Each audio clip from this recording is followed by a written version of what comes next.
สบายดีสาวน้อยสบายดีป้าได้จักสอบแล้วนี่ได้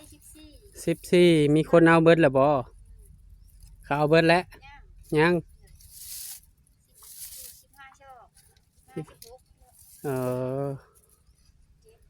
ได้ยังกินแรง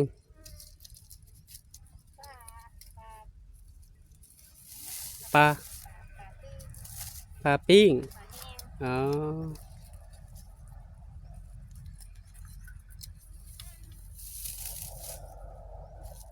ไม่เท่า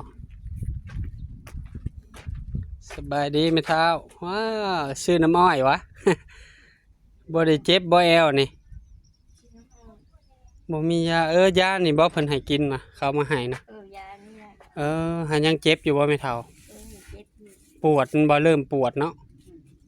ปวดโตแล้วคมบ่ฮะจะหุ่มปูแดงคมทั้งกล้องบ่ฮะโอ้ดาดดาดเอาสบายดีเลยบ่ได้เมื่อยปานใดติบ่ อากาศมันร้อนในเดือน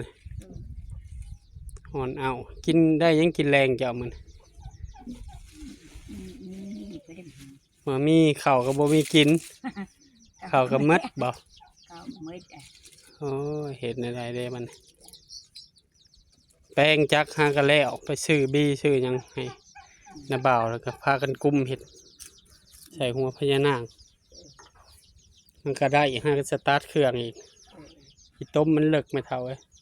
ขนาดน้ำมองกวดก็ยังบ่ได้มันส้นเรือเม็ดปลายเม็ดเช้าโอ้ทายาเขียวน้ำบ่ไม่เท่าย าเทนี่ก็ท่าอ๋อลืมท่าหวาน เอ้าน้ำมันนี่เนาะเอาเลย เอ้าแห้งเลยเบิ่น แดดก็แดด แดดก็แดดเนาะนอนพักผ่อนเนี่ยจนมีเหือมีแห้งอีกมื้อนอนเฮือนแม่นบ่เมื่อก็บ่ได้ดอกโดยฮะเป็นกำลังใจแม่เฒ่านี่เด้อพ่อแม่พี่น้องโดยกินยาใส่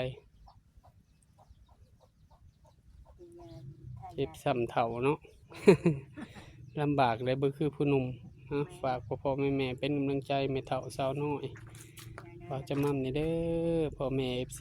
กินข้าวแรงกันยังเลิกงานแล้วบ่เบิ่งอยู่จังหวัดใดเมืองใดแขวงใดก็ทักทายสบายดีบ่าวจะมั่มนี่เด้อคอมเมนต์มาลิ้นนำกันเลิกงานแล้วบ่